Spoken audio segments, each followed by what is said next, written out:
اب نئے مضمون کا آغاز ہوتا ہے جس کا عنوان ہے جواب گفتن روباہ خرّا، یعنی لومڑی کا گدھے کو جواب دینا۔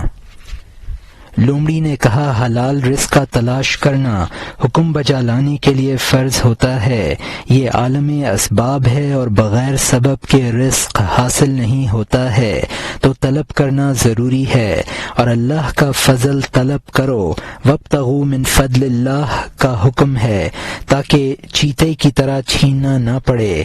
پیغمبر صلی اللہ علیہ وسلم نے فرمایا ہے کہ اے نوجوان، رزق کا دروازہ بند ہے اور دروازے پر تالے ہیں۔ یہاں مترجم نے حاشیے میں لکھا ہے کہ دنیا عالم اسباب ہے، یہاں بلا تدبیر اور بلا سبب اختیار کیے کوئی مقصد پورا نہیں ہوتا ہے۔ قرآن میں حکم ہے کہ جمعے کی نماز سے فارغ ہو کر اللہ کا فضل یعنی رزق طلب کرو۔ حضور صلی اللہ علیہ وسلم نے فرمایا کہ اللہ تعالیٰ نے رزق کے دروازے بند کر دیے ہیں اور دروازوں کو مقفل کر دیا ہے۔ انسان کی کوشش اور کمانا ان تالوں کی کنجی ہے۔ اور یہاں حاشیہ ختم ہوتا ہے۔ ہماری حرکت اور آنا جانا اور کمانا اس تالے اور پردے کی کنجی ہے، بغیر کنجی کے اس دروازے کے کھلنے کی راہ نہیں ہے، بغیر جستجو کے روٹی اللہ کی سنت نہیں ہے۔ اگر تو کنویں میں جا بیٹھے تیرے پاس رزق کب آئے گا اے صاحب تدابیر۔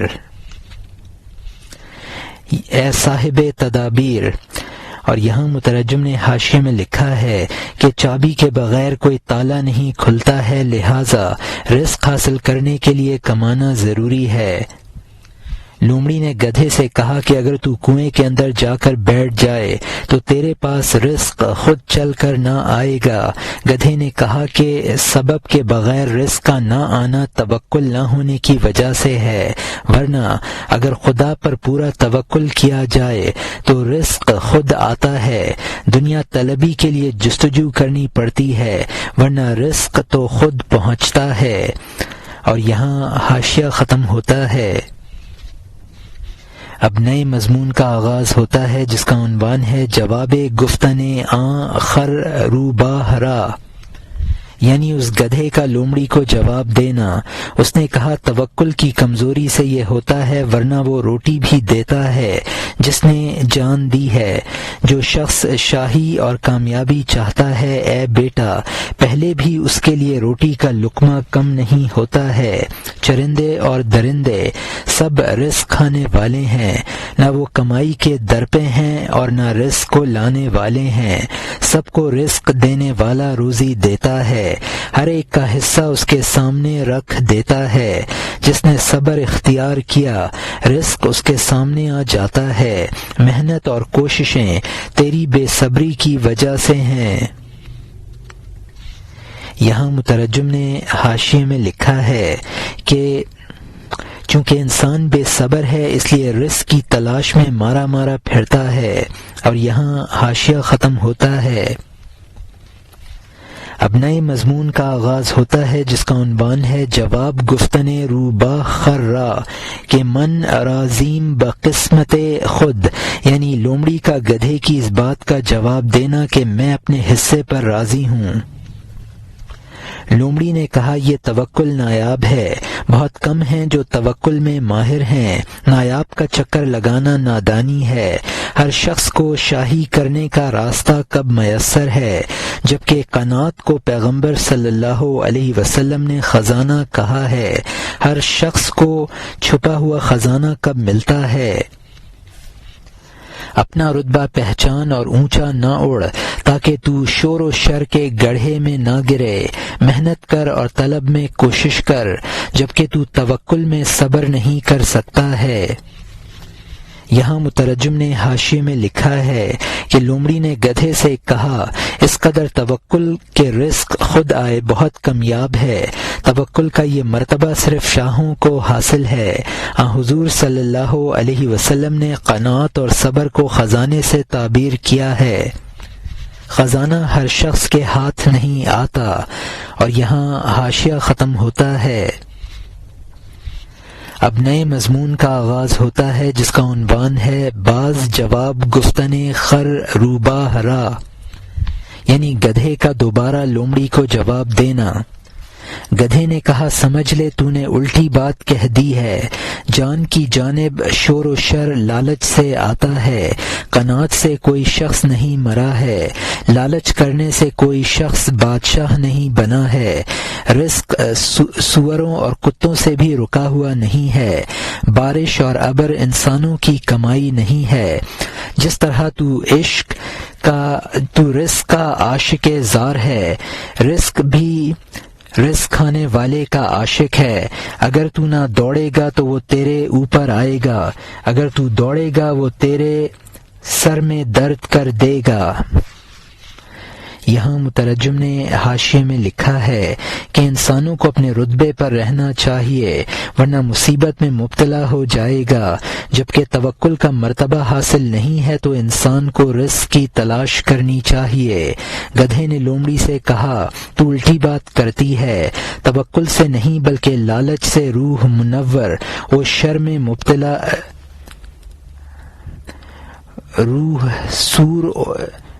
شور و شر میں مبتلا ہوتی ہے، قناعت مضر نہیں ہے اور حرص مفید نہیں ہے، رزق سوروں اور کتوں کو بغیر کمائے ملتا ہے، بارش اور ابر انسان کی محنت کے بغیر ہوتی ہے، جس طرح انسان رزق پر عاشق ہے رزق بھی انسان پر عاشق ہے، انسان صبر کرے تو وہ خود دروازے پر آ جاتا ہے۔ اور یہاں مترجم کا حاشیہ ختم ہوتا ہے۔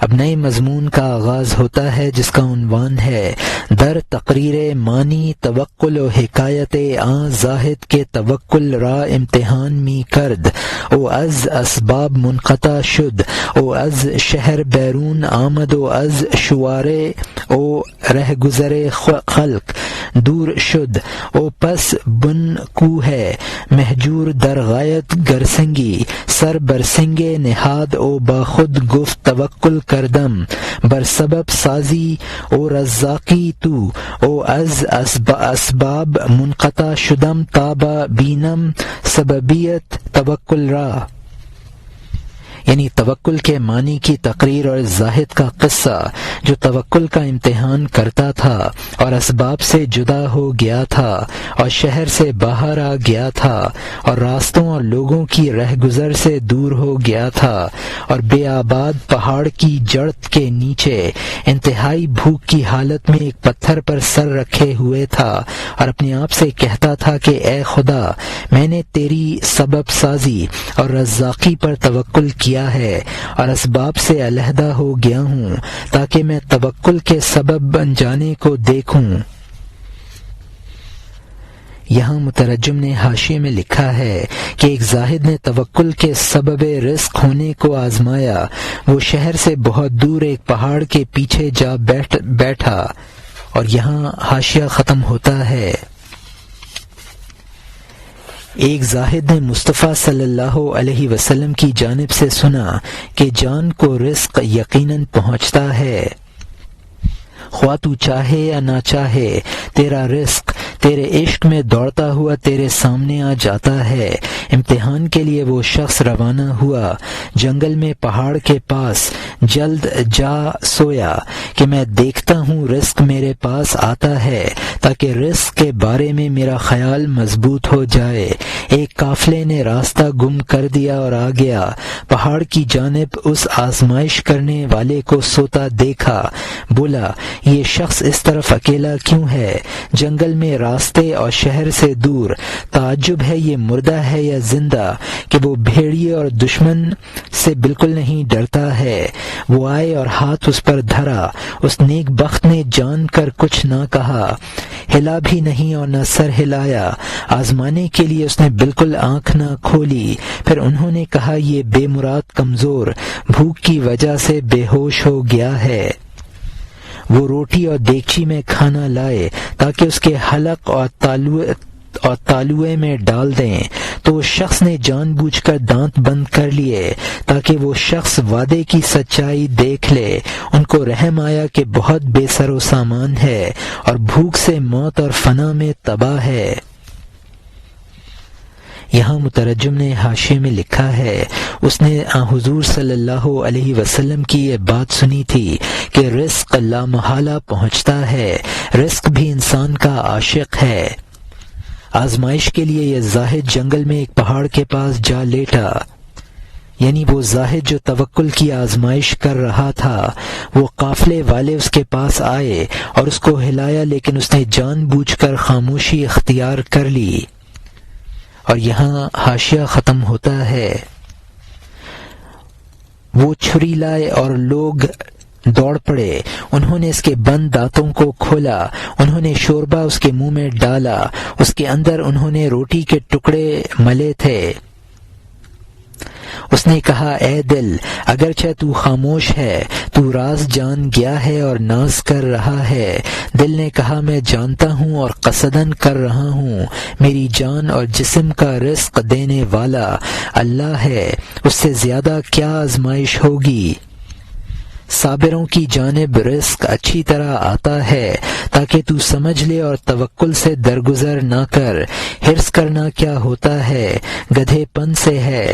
اس کے بعد اس مسکین نے منہ کھول دیا، کہا میں نے رزق کا امتحان کر لیا۔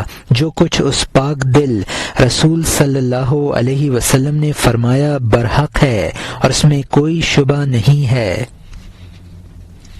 یہاں مترجم نے حاشیے میں لکھا ہے چونکہ زاہد نے دانت بھینچ لیے تھے، انہوں نے چھری کے ذریعے اس کا منہ کھولا اور شوربے میں روٹی کے ٹکڑے بھگو کر اس کو کھلا دیے۔ اس زاہد نے اپنے دل سے کہا کہ تو راز کو جانتا ہے اور یہ آزمائش بطور ناز کے کر رہا ہے۔ دل نے جواب دیا کہ ہاں، مجھے اس کا علم ہے کہ جان و جسم کا رازق اللہ ہی ہے۔ مولانا رحمۃ اللہ علیہ فرماتے ہیں اس سے بہتر امتحان اور کیا ہوگا۔ اس سے معلوم ہو گیا کہ صابروں کے پاس رزق خود چل کر آتا ہے۔ یقیناً توکل اختیار کرنا چاہیے، حرص کرنا گدھا پن ہے۔ جب قافلہ والے جبرن اس زاہد کو کھانا کھلا چکے تو زاہد نے منہ کھولا اور کہا میں نے رزق کے معاملے میں حضور صلی اللہ علیہ وسلم کے فرمان کو آزمایا اور وہ بالکل سچ ہے۔ خدا نے تجھے ہاتھ اسی لیے دیے ہیں کہ ہاتھوں سے کام کر، اپنا بھی بھلا کر اور کما کر دوسروں کی بھی مدد کر۔ اور یہاں حاشیہ ختم ہوتا ہے۔ اب نئے مضمون کا آغاز ہوتا ہے جس کا عنوان ہے بعض جواب گفتن روباہ خر را او تخریص کردن او خر را بکسب، یعنی لومڑی کا پھر گدھے کو جواب دینا اور اس کو کمائی کی رغبت دلانا۔ لومڑی نے کہا اس قصے کو چھوڑ، غریبانہ کوشش سے کمائی کے لیے ہاتھ چلا، خدا نے ہاتھ دیے ہیں کچھ کام کر، کما کسی دوست کی مدد کر۔ جو شخص کمائی میں قدم دھرتا ہے دوسرے دوستوں کی مدد کرتا ہے، اس کے سارے پیشے ایک شخص سے نہیں ہوتے ہیں، بڑھئی بھی ہو، سقا بھی، بننے والا بھی۔ یہاں مترجم نے حاشیے میں لکھا ہے کہ معاشرے میں ہر شخص دوسرے کی کمائی کا محتاج ہے، ہر پیشہ ہر شخص نہیں کر سکتا، ہر پیشہ اور کما کر دوسرے کی مدد، ہر پیشہ ور کما کر دوسرے کی مدد کرتا ہے۔ بڑھئی اپنے پیشے سے ان لوگوں کی مدد کرتا ہے جنہیں یہ کام نہیں آتا۔ اور یہاں حاشیہ ختم ہوتا ہے۔ دنیا شرکت سے قائم ہے، ضرورت کی وجہ سے ہر شخص ایک پیشہ کرتا ہے، لوگوں میں پیٹو پن مناسب نہیں ہے، سنت کا راستہ کام اور کمائی کرنا ہے۔ اب نئے مضمون کا آغاز ہوتا ہے جس کا عنوان ہے جواب گفتن خر روباہ را کہ توکل بہترین کسبہ ست کہ ہر کسے محتاج ست بتوکل کے اے خدا این کار مرار است دار او دعا متضمن توکل ست او توکل کسب ست کہ بہیچ کسب دیگر محتاج نیست، یعنی گدھے کا لومڑی کو جواب دینا کہ توکل بہترین کمائی ہے، کیونکہ ہر شخص توکل کا محتاج ہے کہ اے خدا میرے اس کام کو سیدھا رکھ، اور دعا توکل پر مشتمل ہے، اور توکل وہ کمائی ہے جو کسی دوسری کمائی کی محتاج نہیں ہے۔ اس نے کہا میں خدا پر توکل سے بہتر دونوں جہان میں کوئی کمائی بہتر نہیں جانتا ہوں، اس کا شکریہ ادا کرنے کی کمائی کی میں کوئی نظیر نہیں جانتا ہوں، حتیٰ کہ اللہ کا شکر مزید رزق کو کھینچ لاتا ہے۔ خود توکل بہترین کمائیوں میں سے ہے، کیونکہ ہر کمائی میں تو خدا کی جانب ہاتھ اٹھائے ہوئے ہے کہ اے خدا تو میرے کام کو درست کر دے۔ دراصل یہ دعا توکل ہی ہے، سمجھ لے توکل میں کسی چیز کی ضرورت نہیں ہوتی ہے، تو پیداوار اور آمدنی کے گھٹاؤ سے فارغ ہے۔ بات چیت میں ان کی بہت بحث ہوئی، وہ سوال اور جواب سے تھک گئے۔ یہاں مترجم نے حاشیے میں لکھا ہے کہ دنیا کا معاشرہ باہمی امداد سے قائم ہے۔ سنت طریقہ یہی ہے کہ انسانوں کو کسب کرنا چاہیے۔ گدھے نے کہا توکل بھی ایک پیشہ ہے، اور ایسا پیشہ ہے کہ دوسرے پیشے اس کے محتاج ہیں، اس لیے کہ ہر پیشہ ور اپنے اسباب اختیار کر کے دعا کے لیے ہاتھ اٹھاتا ہے، اور یہ دعا توکل پر مبنی ہے، اور توکل خود ایسی چیز ہے کہ اس میں کسی دوسری چیز کی ضرورت نہیں ہے۔ قرآن میں فرمایا گیا ہے اگر تم شکر کرو گے تو ہم اور زیادہ دیں گے۔ توکل بھی کمائی کا ایک طریقہ ہے، اور ایک ایسا طریقہ ہے کہ دوسرے طریقوں میں اس کی ضرورت پڑتی ہے، اور اس میں کسی دوسرے پیشے کی ضرورت نہیں۔ انسان جو بھی طریقہ اختیار کرتا ہے اس میں دعا کرتا ہے اور خدا پر بھروسے کا اظہار کرتا ہے۔ لومڑی نے کہا ہاتھ پاؤں توڑ کر بیٹھنا اپنے آپ کو ہلاکت میں ڈالنا ہے، اور اپنے آپ کو ہلاکت میں ڈالنے کی ممانعت ہے۔ اور یہاں حاشیہ ختم ہوتا ہے۔ اب نئے مضمون کا آغاز ہوتا ہے جس کا عنوان ہے جواب گفتن روباہ خرّا، یعنی لومڑی کا گدھے کو جواب دینا۔ اس کے بعد اس نے اس سے کہا کہ ہلاکت میں ڈالنے کے بارے میں نہیں، لا تلقوا بأیدی تہلکہ، یعنی اپنے آپ کو ہلاکت میں نہ ڈالو کی نہیں وارد ہوئی ہے۔ خشک اور پتھریلے جنگل میں صبر کرنا حماقت ہے۔ اللہ کی دنیا وسیع ہے، اس جگہ سے سبزہ زار میں منتقل ہو جا، وہاں چشمے کے کنارے پر سبزہ چر، جنتیوں کی طرح کا سبزہ زار، وہاں کمر تک سبزہ اگا ہوا ہے۔ وہ جانور خوش نصیب ہے جو وہاں چلا جائے، اس سبزے میں اونٹ چھپ جاتا ہے، اس میں ہر جانب ایک چشمہ جاری ہے، وہاں حیوان امن میں خوش عیش ہے۔ گدھے پن سے اس کو نہیں کہتا تھا کہ اے ملعون، جبکہ تو اس جگہ کی ہے، ایسی کمزور کیوں ہے؟ تیری شان و شوکت اور موٹاپے کی خوشی کہاں ہے؟ تیرا پریشان اور کمزور جسم کیوں ہے؟ اگر باغیچے کی تفصیل جھوٹ اور فریب نہیں ہے تو تیری آنکھیں اس سے مست کیوں نہیں ہیں؟ یہ بھیکاری پن اور ندیدہ پن بھیکاری ہونے کی وجہ سے ہے، نہ کہ سرداری سے۔ جبکہ تو چشمے پر سے آئی ہے تو خوش کیوں ہے؟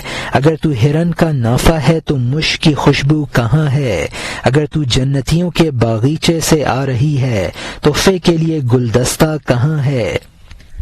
تو جو کچھ کہہ رہی ہے اور اس کی تفصیل کر رہی ہے، اے بھلی تجھ میں اس کی کوئی نشانی کیوں نہیں ہے؟ یہاں مترجم نے حاشیے میں لکھا ہے کہ وہاں ایسا سبزہ زار ہے جیسے جنت میں ہوگا، کمر تک سبزہ اگا ہوا ہے، اتنا اونچا سبزہ جس میں اونٹ غائب ہو جاتا ہے۔ گدھا بہرحال گدھا تھا۔ مولانا رحمۃ اللہ علیہ فرماتے ہیں اس سے یہ نہ ہوا کہ لومڑی سے کہتا کہ اگر تیرا بیان صحیح ہے تو خود کیوں بدحال ہے؟ گدھا لومڑی سے کہتا کہ اگر وہ جنگل ان خوبیوں کا ہے جو تو بیان کر رہی ہے تو اس جنگل کے اچھے آثار تجھ پر کیوں نہیں ہیں؟ اور تو کیوں لاغر اور کمزور ہے؟ اس جنگل کی نعمتوں سے تیری نگاہیں مست ہونی چاہیے۔ تیرا ندیدہ پن تو گداگری کی وجہ سے ہے، سرداری کی وجہ سے نہیں ہے۔ گدھا لومڑی سے کہتا تھا کہ اگر تو جنت کے باغیچے سے آ رہی ہے تو تیرے ہاتھ میں تحفے کے لیے گلدستہ ہونا چاہیے تھا۔ تو نے جو باتیں بتائیں ان سے تیرے اندر نشاط کیوں نہیں ہے؟ اس مثال کا خلاصہ یہ ہے کہ بسا اوقات انسان کی حالت اس کے قول کی تردید کر دیتی ہے۔ اور یہاں حاشیہ ختم ہوتا ہے، اب نئے مضمون کا آغاز ہوتا ہے جس کا عنوان ہے مثل آوردن اشتر در بیان آن کا در مخبر دولت فرو اثر آنچوں، یعنی اونٹ کی مثال لانا اس بارے میں کہ اقبال مند کی بات کرنے والے میں اس کی شان و شوکت اور اثر نہ دیکھے تو تہمت لگانے کا موقع ہوگا کہ وہ اس بارے میں مقلد ہے۔ نہ بینی جائے متہم داشتن باشد کہ او مقلد ست دراں۔ ایک نے اونٹ سے کہا کہ ہاں اے مبارک قدم، تو کہاں سے آ رہا ہے؟ اس نے کہا تیری گلی کے گرم حمام میں سے۔ اس نے کہا کہ تیری ران سے خود ظاہر ہے۔ سرکش فرعون نے حضرت موسیٰ علیہ السلام کا سانپ دیکھا، مہلت چاہنے لگا اور نرمی برتتا تھا۔ عقل مندوں نے کہا چاہیے تھا کہ یہ زیادہ برہم ہو جاتا۔ اگر مذہب کا خدا ہے، معجزہ خود اژدہا یا سانپ تھا، اس کا خدائی غصہ اور تکبر کہاں گیا؟ اگر وہ تخت پر بلند خدا ہے تو ایک کیڑے کی وجہ سے یہ خوشامد کیسی ہے؟ تیرا نفس جب تک چبینے اور شراب کا مست ہے، سمجھ لے کہ تیری روح نے غیبی خوشہ نہیں دیکھا ہے، کیونکہ اس نور کے دیدار کی علامتیں ہیں۔ دھوکے کے جہان سے تیرا بچاؤ۔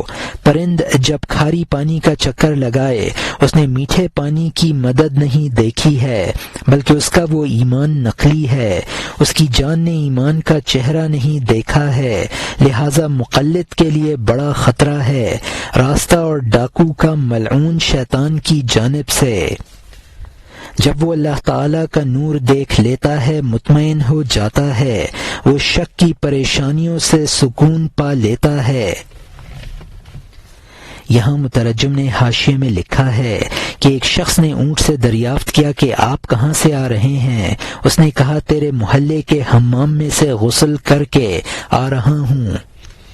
اس اونٹ کی رانیں سنی ہوئی تھیں۔ وہ طنزاً بولا ہاں تمہاری رانیں تمہاری بات کی تصدیق کر رہی ہیں۔ حضرت موسیٰ علیہ السلام کی لاٹھی کے اژدہے کو دیکھ کر فرعون کی جہالت ہوئی۔ اس نے خود اس کی خدائی کے دعوے کی تردید کر دی۔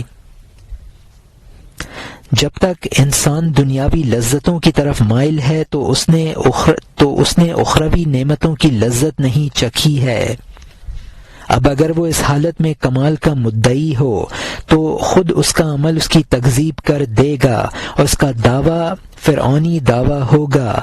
آخرت کے نور کے دیدار کی علامت یہی ہے کہ انسان دنیا سے بیزار ہو جاتا ہے۔ جو پرند کھاری پانی کا چکر کاٹتا ہے یقیناً اس نے میٹھا پانی نہیں دیکھا ہے۔ دنیا دار کا ایمان محض تقلیدی ہے، مشاہدے پر مبنی نہیں ہے۔ تقلیدی ایمان والا بہت جلد شیطان کے بہکانے میں آ جاتا ہے۔ تحقیقی ایمان کے بعد شکوک و شبہات زائل ہو جاتے ہیں۔ اور یہاں حاشیہ ختم ہوتا ہے۔ جب تک دریا کا جھاگ زمین پر نہیں آ جاتا جو اس کی اصل ہے اور اضطراب میں رہتا ہے، وہ جھاگ خاکی ہے، پانی میں بے وطن ہے، بے وطنی میں اضطراب سے چھٹکارا نہیں ہے۔ جب اس کی آنکھ کھلی اس نے وہ نقش پڑھ لیا، شیطان کا پھر اس پر قابو نہ رہا۔ اگرچہ گدھے نے لومڑی کو اسرار سنائے، سرسری طور پر کہے اور مقلدانہ کہے، اس نے پانی کی تعریف کی مشتاق نہ تھا، منہ نوچا اور کپڑے پھاڑے، عاشق نہ تھا۔ منافق کا عذر مردود ہے، بھلا نہیں ہے، کیونکہ وہ لبوں پر ہے اور دلوں میں نہیں ہے۔ اس میں سیب کی خوشبو ہے اور سیب کا جز نہیں ہے، اس میں خوشبو ستانے کے سوا نہیں ہے۔ میدان جنگ میں عورت کا حملہ صف شکن نہیں ہے، بلکہ کام بگڑ جاتا ہے۔ اگر تو اس کو صف میں شیر کی طرح دیکھے، اس نے تلوار پکڑ لی ہے لیکن اس کا ہاتھ لرز رہا ہے، اس پر افسوس ہے جس کی عقل مادہ ہو، اس کا برا نفس نر اور آمادہ ہو، لا محالہ اس کی عقل مغلوب ہوگی، ٹوٹے کے سوا اس کی منتقلی نہ ہوگی، مادہ کا حملہ دیکھنے میں ہی بہادرانہ ہے، اس کی مصیبت بھی اس گدھے کی طرح گدھے پن سے ہے۔ یہاں مترجم نے حاشیے میں لکھا ہے کہ دریا کی سطح پر خشکی کی چیزیں ہوتی ہیں، جب تک وہ دریا میں رہتی ہیں ان پر اضطراب طاری رہتا ہے، جب وہ ساحل سے لگ جاتی ہیں تو ان کی اصل ہے تو ساکن ہو جاتی ہیں، جب مشاہدہ حاصل ہو جاتا ہے تو وہ اپنی آنکھ سے دیکھ لیتا ہے تو پھر اس پر شیطان قابو نہیں پاتا ہے۔ گدھے نے لومڑی سے حقائق پر مبنی تقریریں کیں لیکن اس کی ساری باتیں تقلیدی تھیں، لہذا لومڑی کے جھانسے میں آ گیا۔ گدھے کی باتیں ایسی ہی تھیں جیسے کوئی شخص پانی کی تعریفیں کرے لیکن خود پیاسا نہ ہو، عاشق کا حلیہ بنا لے در حقیقتاً عاشق نہ ہو۔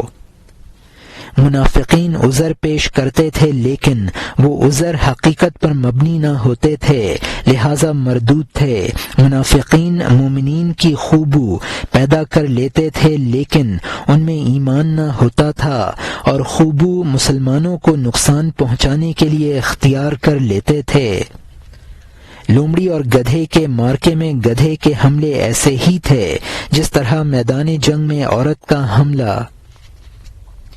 عورت ہاتھ میں تلوار تو لے لیتی ہے لیکن اس کا دل لرزتا ہے، جس شخص کی عقل مادہ ہو اور نفس نر ہو اس کی تباہی لازمی ہے۔ زنانہ عقل لا محالہ مردانہ نفس سے مغلوب ہو جائے گی۔ عورت کے حملے کا انجام وہی ہوتا ہے جو گدھے کے حملوں کا تھا کہ آخر میں لومڑی نے اس کو پھنسا لیا۔ اور یہاں مترجم کا حاشیہ ختم ہوتا ہے۔ عورت پر حیوانی وصف غالب ہوتا ہے کیونکہ اس کا میلان رنگ اور بو کی طرف ہوتا ہے۔ وہ شخص قابل مبارکباد ہے جس کی عقل نر ہو، اس کا برا نفس مادہ اور بے چین ہو، اس کی جزوی عقل نر اور غالب، مادہ نفس کو عقل سلب کرنے والی ہوتی ہے۔ اس گدھے نے سبزے زار کے رنگ و بو کو سونگھا، اس کی طبیعت میں سے ساری دلیلیں بھاگ گئیں، پیاسا بارش کا محتاج ہو گیا اور ابر نہیں ہے، نفس کو انتہائی بھوک تھی، صبر نہ تھا۔ اے باوا، صبر لوہے کی ڈھال ہوتی ہے، اللہ تعالی نے ڈھال پر لکھ دیا ہے، فتح ہوئی۔ مقلد 100 دلیلیں بیان کرتا ہے، وہ قیاس سے بتاتا ہے نہ کہ مشاہدہ سے۔ مشک آلودہ ہے لیکن مشک نہیں ہے، اس میں مشک کی بو ہے لیکن مینگنی کے سوا کچھ نہیں ہے۔ اے مرید، تاکہ مینگنی مشک بنے سالوں اس باغیچے میں چرنا چاہیے، گدھوں کی طرح جو نہ کھانے چاہیے، ہرنوں کی طرح ختن میں گلے بابر نہ چر، لونگ یا چنبیلی یا گلاب کا کے سوا نہ چر، ان لوگوں کے ساتھ ختن کے جنگل میں چلا جا، اس ریحان اور گلاب کا میدہ کو عادی بنا لے تاکہ تو رسولوں کی روزی اور حکمت حاصل کر لے۔ اس گھاس اور جو سے میدے کی عادت چھڑا، ریحان اور گلاب کھانا شروع کر دے۔ یہاں مترجم نے حاشیے میں لکھا ہے کہ عام حیوانات رنگ و بو کا تو احساس کر لیتے ہیں لیکن ان میں عقل کا مادہ نہیں ہے کہ حقیقت تک پہنچ سکے۔ عورت بھی ظاہر پر ریجھ جاتی ہے، عقل سے کام لے کر حقیقت تک نہیں پہنچتی ہے۔ اگر انسان میں نر عقل ہوتی ہے تو وہ نفس پر غلبہ حاصل کر لیتی ہے۔ اس گدھے نے رنگ و بو کو دیکھا، عقل سے کام نہ لیا۔ وہ گدھا اس راحت و آرام کا محتاج تھا جس کے اسباب وہاں مہیا نہ تھے۔ یہ ایسا ہی ہوا جیسا کہ کوئی پیاسا بارش کا منتظر بن بیٹھے اور ابر موجود نہ ہو۔ جوع البقر ایک بیماری ہے جس میں انسان کھاتا رہتا ہے لیکن اس کا پیٹ نہیں بھرتا۔ مشہور ہے الصبر مفتاح الفرج، یعنی صبر کشادگی کی کنجی ہے۔ مقلد کے دلائل سب سنے سنائے ہوتے ہیں۔ مقلد کے دلائل کا یہی حال ہوتا ہے جیسا کہ مینگنی پر مشک مل دیا جائے۔ مشاہدے کے لیے سالوں مجاہدے کی ضرورت ہے، اس کے حاصل کرنے کے لیے روحانی خوراک کی ضرورت ہے۔ عمدہ قسم کی روحانی غذائیں کھانے کے بعد مشاہدے کا مرتبہ حاصل ہوتا ہے۔ رسولوں کی روزی اور حکمت جب حاصل ہوتی ہے جبکہ انسان مجاہدوں کے ریحان و گل کا عادی بنے۔ دنیاوی آلائشوں سے پاکی حاصل کی جائے اور روحانی غذائیں حاصل کی جائیں۔ اور یہاں حاشیہ ختم ہوتا ہے۔ جسم کا معدہ چرگ کی طرف لے جاتا ہے، دل کا معدہ ریحان کی طرف کھینچتا ہے۔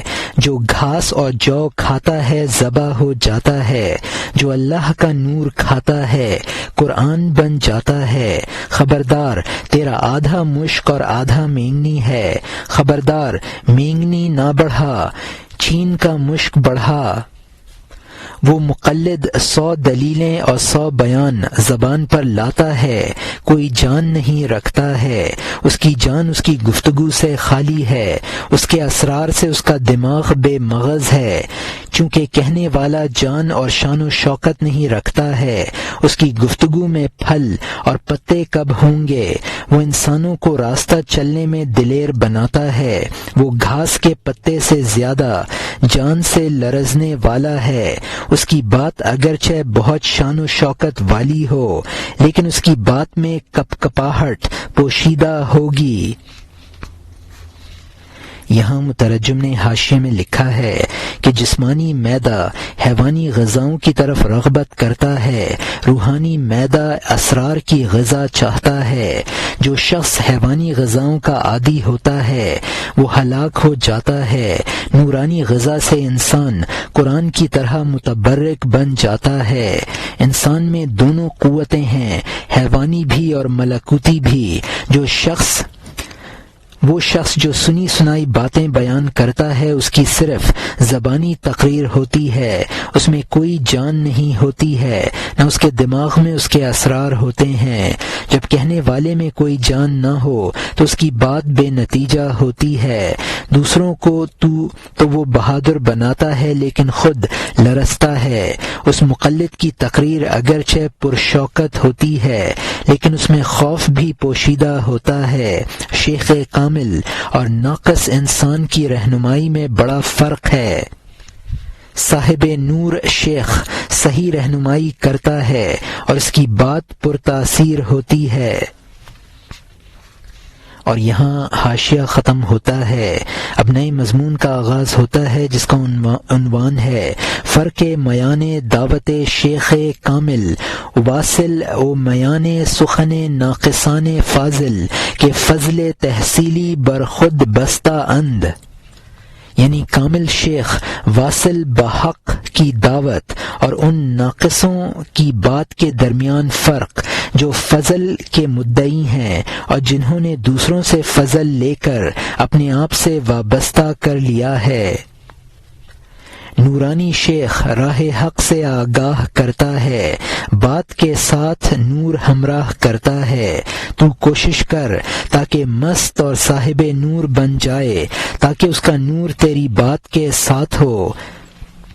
جو چیز انگور کے شیرے میں جوش دے دی جائے، عقیدے میں اس کا مزہ انگور کے شیرے کا ہو جاتا ہے۔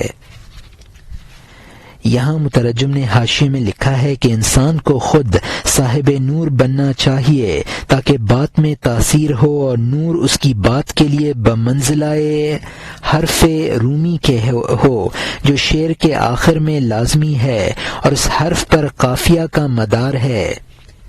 بات میں نور اسی طرح پیوست ہو جاتا ہے جس طرح انگور کے شیرے میں جس چیز کو ڈال کر جوش دے دیا جائے تو اس میں انگور کے شیرے کا ذائقہ پیدا ہو جاتا ہے۔ اور یہاں حاشیہ ختم ہوتا ہے۔ گاجر اور سیب اور بہی اور اخروٹ، تو ان میں انگور کے شیرے کا مزہ پائے گا۔ علم جب نور سے گھل مل گیا تو تیرے علم سے سرکش قوم نور حاصل کرتی ہے۔ تو جو کچھ کہے وہ بھی نورانی ہوگا، کیونکہ آسمان پاک کے علاوہ نہیں برساتا ہے۔ آسمان بن جا، ابر بن جا، بارش برسا، پر نالا بارش برساتا ہے، وہ کارآمد نہیں ہے۔ پر نالے میں پانی مانگا ہوا ہے، ابر اور دریا میں اصل پانی ہے۔ فکر اور خیال پر نالہ جیسا ہے، کھلی ہوئی وہی ابر اور آسمان ہے۔ بارش کا پانی باغ کو 100 رنگ کا بنا دیتا ہے، پر نالہ پڑوسی کو جنگ پر آمادہ کر دیتا ہے۔ میں لومڑی اور گدھے کی طرف لوٹتا ہوں، دیکھ اس گدھے کو کس طرح راستے سے بھٹکا دیا۔ یہاں مترجم نے حاشیے میں لکھا ہے، جب علم کا نور میں مربی بن جاتا ہے تو پھر اس علم کی تاثیر سرکش قوم پر ہوتی ہے۔ اب نورانی شخص جو بات بھی کہے گا اس میں نور اور پاکیزگی ہوگی۔ آسمان اور ابر کا اپنا ذاتی پانی ہے، پر نالہ کا پانی اپنا نہیں ہے، آسمان کا ہے۔ فکر اور خیال کی مثال پر نالے کے پانی کی سی ہے، اور وہی کی مثال ابر کی سی ہے۔ بارش کا پانی سینکڑوں غذاؤں کا فائدوں کا سبب ہے، پر نالے کا پانی عموماً پڑوسی سے جھگڑے کا سبب بنتا ہے۔ اور یہاں حاشیہ ختم ہوتا ہے۔ اب نئے مضمون کا آغاز ہوتا ہے جس کا عنوان ہے زبوں شدن خر در دست روباہ از حرص علف، یعنی گھاس کی حرص کی وجہ سے گدھے کا لومڑی کے ہاتھوں مغلوب ہو جانا۔ گدھے نے لومڑی پر 2-3 سخت حملے کیے، چونکہ مقلد تھا اس کا فریب کھا گیا، وہ علم اور بصیرت کا کر و فر نہ رکھتا تھا۔ لومڑی کے مکر نے اس پر سختہ طاری کر دیا، کھانے کی حرص نے اس کو ایسا ذلیل کیا کہ 500 دلیلیں ہوتے ہوئے اس کو مغلوب کر دیا۔ یہاں مترجم نے حاشیے میں لکھا ہے، اب گدھے کا قصہ سن، لومڑی نے اس کو کس طرح گمراہ کر دیا۔ گدھے نے لومڑی پر جوابی حملے کیے، لیکن چونکہ مقلد تھا آخر میں خود پسپا ہو گیا۔ چونکہ گدھے کو نور باطنی حاصل نہ تھا، لومڑی کا مکر اس پر غالب آ گیا، اور گدھے کی حرص نے دلیلوں کے ہوتے ہوئے اس کو ذلیل کر دیا۔ اس حکایت سے یہ بتایا ہے کہ مقلد کی دلیل ایسی ہی ہے جیسے ہجڑے کی تلوار۔ اور یہاں حاشیہ ختم ہوتا ہے۔ اب نئے مضمون کا آغاز ہوتا ہے جس کا عنوان ہے حکایت عام مخنث او پرسیدن لوتی از او در حالت لواتت کہ این خنجر از بہر چیست گفت از بہر آن کا ہر کے بامن بدن اندیشند عشقمش بشگافہم لوتی برسرے او آمد او شد می کرد او می گفت الحمدللہ کہ من باتو بدنمی اندیشتم بیت من بیت نیست اقلیم ست حزل من حزل نیست تعلیم ست قوله تعالی ان اللہ لا يستحی ان يضرب مثلا ما بعودة فما فوقها اے فما فوقها في تغیر النفوس بالانکارات ماذا اراد اللہ بهذا مثلا۔ و آن کا جواب میفر مایت کے این خواستم یدل بہی کثیرا و یہدی بہی کثیرا کہ ہر فتنہ ہمچو میزان است کہ بسیار از او سرخ رو شوند او بسیاراں بے مراد شوند ولو تأملت فیہ قلیلا لوجدت فی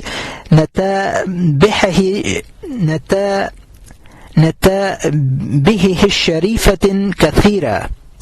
یعنی ہجڑے کا قصہ اور لوتی کا لواطت کی حالت میں اس سے دریافت کرنا کہ وہ خنجر کس کام کے لیے ہے، اس نے کہا اس لیے کہ جو میرے ساتھ بری بات سوچے گا میں اس کا پیٹ پھاڑ دوں گا۔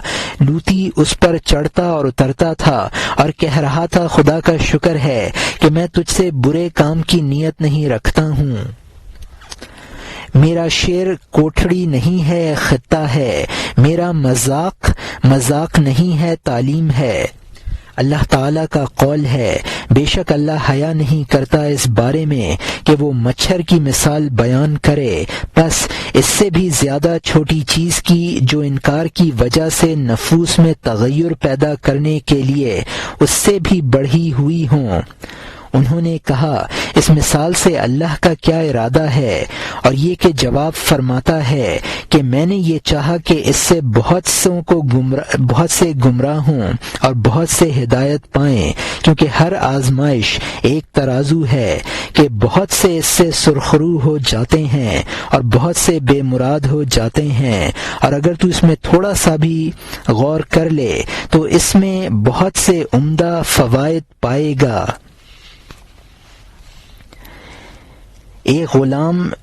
ایک اغلام کرنے والے کو ایک اغلام کرنے والا گھر لے گیا، اس کو اوندھا گرایا اور اس میں گھسیڑ دیا۔ اس ملعون نے اس کی کمر پر خنجر دیکھا تو اس سے کہا تیری کمر میں یہ کیا ہے؟ اس نے کہا یہ کہ اگر کوئی بدتنیت میرے ساتھ برے کام کا ارادہ کرے تو میں اس کا پیٹ پھاڑ دوں۔ یہاں مترجم نے حاشیے میں لکھا ہے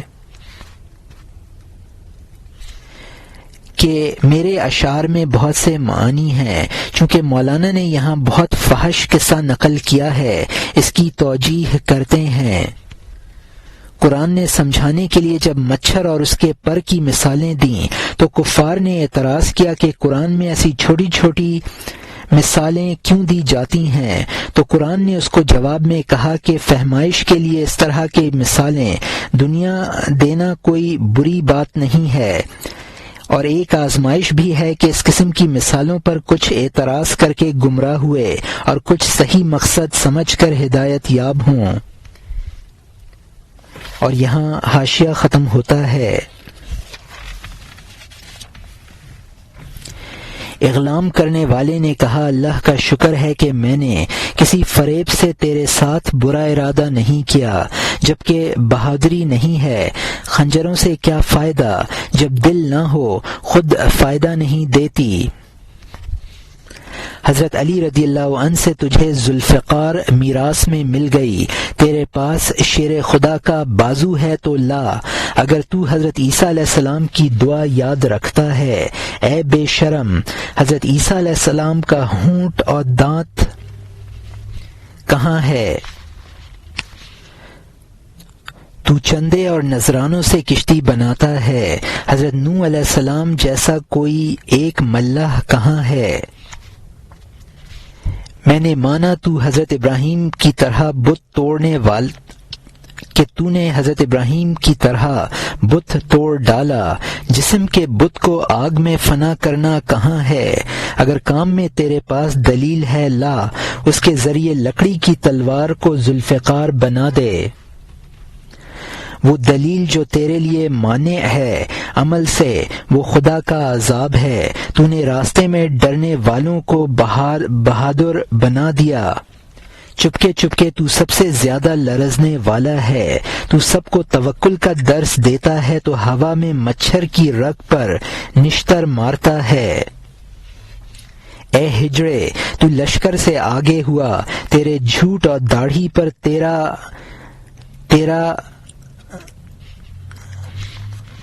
غایا گواہ ہے۔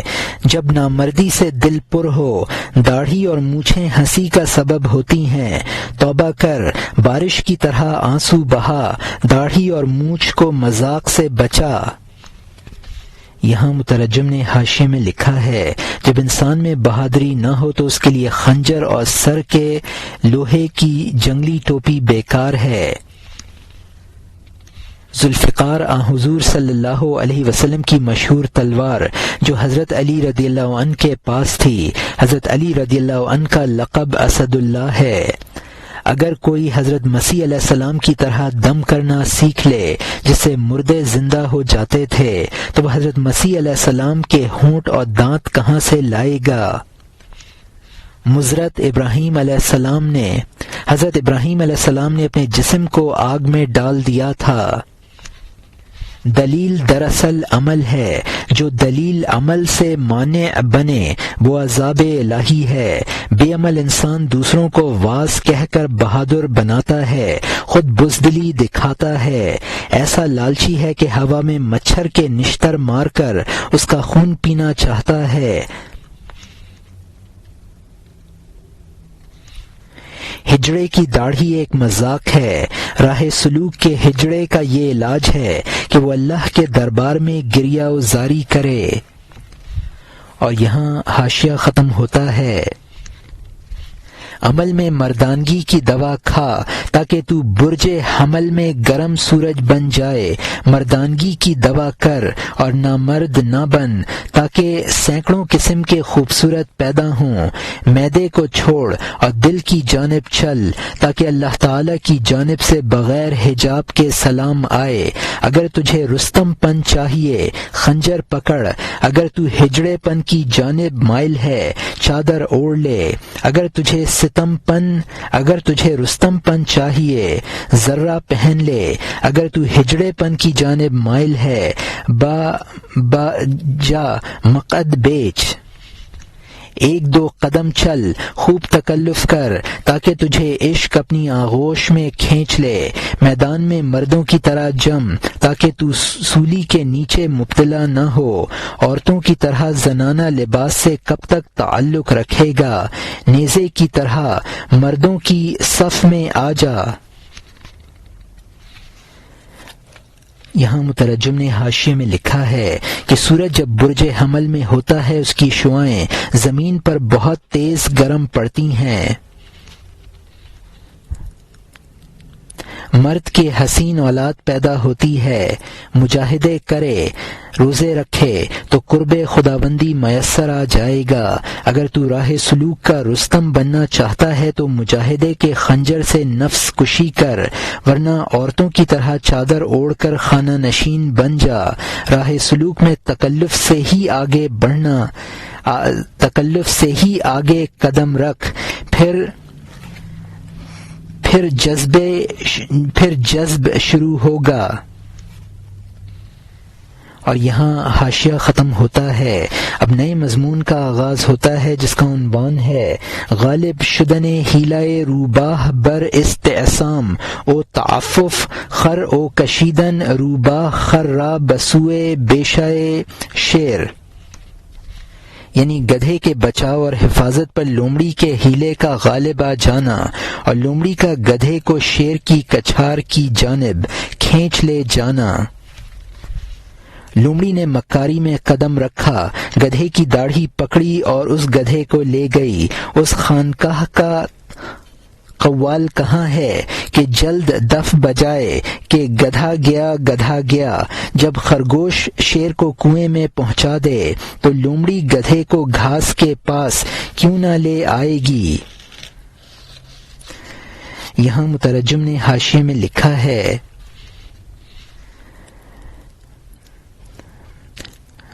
کہ دوسرے صوفیوں نے ایک صوفی کا گدھا بیچ کھایا تھا اور یہ کچھ قصہ پیچھے گزر چکا ہے۔ خرگوش نے دھوکے سے شیر کو کنویں میں گرا دیا تھا۔ اور یہاں حاشیہ ختم ہوتا ہے۔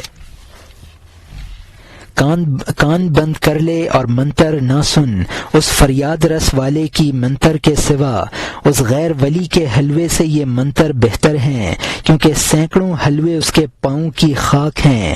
شراب سے پر شاہی مٹکوں نے اس کے ہونٹ سے سرمایہ حاصل کیا ہے، وہ اس سے دور جان شراب کی عاشق ہو گئی جس نے اس کے لعل جیسے ہونٹوں کی شراب نہ دیکھی۔ اندھا پرند جب میٹھا پانی نہیں دیکھے گا وہ کھاری پانی کا چکر کیوں نہ کاٹے گا۔ روحانی موسیٰ علیہ السلام سینے کو سینہ بنا دیتا ہے، اندھی طوطیوں کو بینا بنا دیتا ہے۔ روح کے شیریں شاہ نے ڈنکا پیٹ دیا ہے، لا محالہ شہر میں شکر سستی ہو گئی ہے۔ غیبی یوسف لشکر کشی کر رہے ہیں، مصری شکر کے بورے پہنچ رہے ہیں، مصری اونٹوں کا رخ ہماری جانب ہے۔ اے طوطیوں گھنٹے کی آواز سنو، کل کو ہمارا شہر شکر سے بھر جائے گا، شکر سستی ہے اور زیادہ سستی ہو جائے گی۔ اے حلوائیوں شکر میں لوٹو، طوطی کی طرح صفرائی لوگوں کے اندھے پن کے ساتھ کھانڈ کھوندو، بس کام یہی ہے، جان چھڑک دو، بس دوست یہی ہے۔ ہمارے شہر میں اب کوئی کھٹا نہیں رہا، چونکہ شیریں نے بہت سے خسرو بٹھا دیے ہیں۔ یہاں مترجم نے حاشیے میں لکھا ہے کہ مولانا سالک کو نصیحت کرتے ہیں کہ صرف شیخ کے قول پر عمل کر، دوسرے لوگوں کی چکنی چپڑی باتوں سے شیر کی بات بدرجہ بہتر ہے۔ شاہی شراب میں مستی شیخ کی باتوں کی مستی سے آتی ہے۔ جو شخص شیخ سے دور ہوگا اس نے شیخ کی باتوں کی مستی نہ حاصل کی ہوگی، وہ شراب کی مستی سے محبت کر سکے گا۔ چونکہ یہ شیخ کی باتوں کی مستی سے محروم ہے اس لیے دوسروں کی باتوں پر دھیان دیتا ہے۔ شیخ کا فیض سینہ کو کوہ طور بنا دیتا ہے۔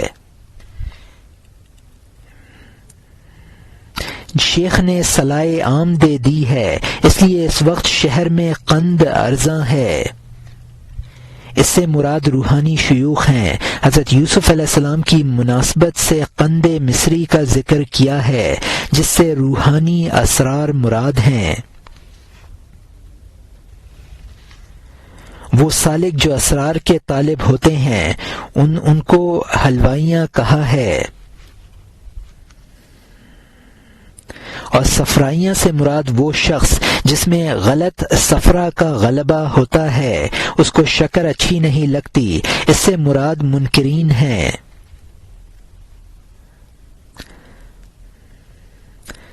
اور یہاں حاشیہ ختم ہوتا ہے۔ آگاہ نقل پر نقل، شراب پر شراب ہے، منارہ پر چڑھ جا، بلاوے کا اعلان کر دے، 9 سال کا سرکہ میٹھا ہو جائے گا، سنگ مرمر لعل اور سنہرا ہو جائے گا، سورج آسمان میں دستک دے رہا ہے، ذرے عاشقوں کی طرح رقص کر رہے ہیں، سبزے زار سے آنکھیں نشیلی ہو گئی ہیں، شاخوں پر پھول کھل رہے ہیں، دولت کی آنکھ پورا جادو کر رہی ہے، روح منصور بن گئی ہے، ان الحق کا نعرہ لگا رہی ہے۔ یوسف کی وجہ سے زلیخا جوان ہو گئی، خوشی خوشی مسرت سے اثر نو عیش منا، اپنے دل میں آگ روشن کر لے، نظر بد کے دفع کرنے کے لیے کالا دانہ جلا، تو اپنے حال پر خوش رہ تاکہ تو جان کے جہان میں مراد حاصل کر لے۔ اگر لومڑی گدھے کا سر کاٹ دیتی ہے کہہ دے کاٹ دے، تو گدھا نہ بن اور غم نہ کھا۔ یہاں مترجم نے حاشیے میں لکھا ہے کہ منارہ وہ بلند جگہ پر چڑھ کر بلند جگہ جس پر چڑھ کر اعلان کیا جاتا ہے، یعنی پکارنے کی جگہ۔ اب سالکوں کی نگاہیں مخمور ہیں۔ منصور حلاج رحمۃ اللہ علیہ نے فنا کے بعد بقا باللہ حاصل کر کے ان الحق کا نعرہ لگا دیا تھا۔ مشہور ہے کہ زلیخا حضرت یوسف علیہ السلام کی دعا سے نوجوان بن گئی تھی، مراد یہ ہے کہ روح کی کمزوری کے بعد اس کو نوجوانی حاصل ہو گئی۔ مشہور ہے کہ کالا دانہ کی دھونی سے نظر بد زائل ہو جاتی ہے۔ یہ احوال جو ذکر کیے گئے ہیں خود تیرے ہیں، تو ان سے خوش رہ تاکہ دنیا اصل مراد حاصل کرے۔ اگر لومڑی گدھے کو ہلاک کر رہی ہے کرنے دے، تو گدھا نہ بن اور پھر بے فکر زندہ رہ۔ اور یہاں مترجم کا حاشیہ ختم ہوتا ہے۔